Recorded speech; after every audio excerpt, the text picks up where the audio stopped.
Hi guys! So, eto na. Sasabihin ko na sa inyo kung ano tong perfume scent na ibinibida ko sa inyo. Pero bago ang lahat, sabihin ko muna kung paano nagsimula itong journey ko sa mga pabango-pabango. Well, actually, noong bata pa naman ako, kahihilig ko na rin talaga sa mga pabango. Yung mga over-the-counter na cheapy-cheapy pabango lang din naman. Pero nung high school ako, syempre, alam mo yun, di ba nag-undergo ka ng adolescent, nagbabago yung chemistry ng katawan mo. Ako noon, sobrang gusto ko na lagi akong mabango.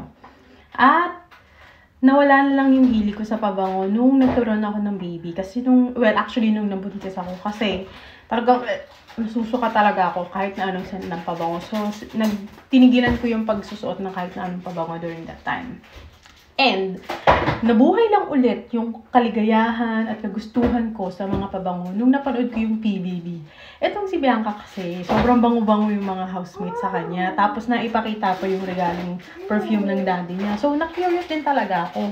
And nalaman ko na matagal na pala yun, mga 5 or 4 years ago na nalabas yung ganong klase ng pabango. Ang nalaman ko pa, ang presyo pala naglalaro sa 25k to 30k. Depende sa supplier. So, ang mahal. Hindi naman natin pwedeng gastusin lang natin ang pera natin sa isang pabango ng ganon. Kaya naman, pero sayang. May mga iba pa tayong mga dapat ko pagkagastos sa teka ng anak ko kung ano yung pinagagawa dun sa baba. Anyway, eto, nakahanap ako ng Duke version.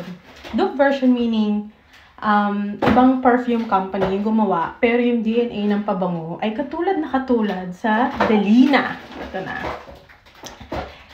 Delina Dupe Big Reveal. Actually, hindi na to big reveal. Kasi marami na rin naggawa ng ganitong klaseng video. Tapos sa tagal na panahon na inalabas yung Delina scent, marami na rin company, especially Arab Perfumes, ang nag-dupe ng scent nila. Pero sa pagsasaliksik ko, di umano, ito yung pinakamalapit na scent. As in 1:1 sa Delina. At, ang mura, girl. Parang kung ikukumpara ko sa presyo ng Pilipinas, nakuha ko lang to, mga siguro 900 to 1,000 pesos ang halaga niya. Biruin mo, 1,000 to 25,000? Worth to try. Why not give it a whirl, girl? So, eto na. Teka, nasa CR kasi ito. Ito ang aking ginapos. Nagkakalkal ng kung ano-ano. Ipapakita ko yung pabango tinutukoy ko. Dito ako sa kasi pero maganda yung lighting dito. Elania.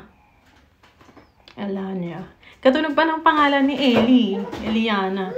This is Elania Emir by Paris Corner.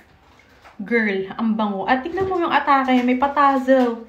Ang lakas na Delina talaga, no? Ang bango. Actually to, kahit di ko nga tanggalin yung takip, naaamoy ko na eh.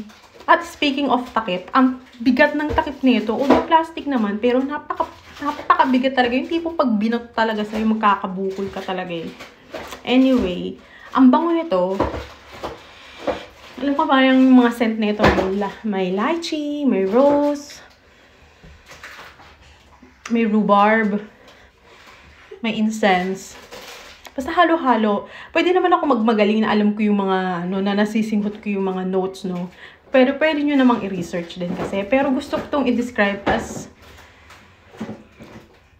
pretty girl.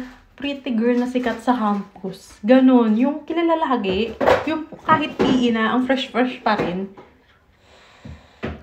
Pero hindi cheap yung amoy. Elegante. Parang anak mayaman talaga. Ganon. Ang bango, girl. Katanggalin ko yung takip ng isang kamay lang ginagamit ko. Natatakot ako baka mabasag. Girl, ang bango talaga. Tapos, tinesting ko yung longevity nito kasi yun lang yata yung pinagkaiba niya sa OG Delina.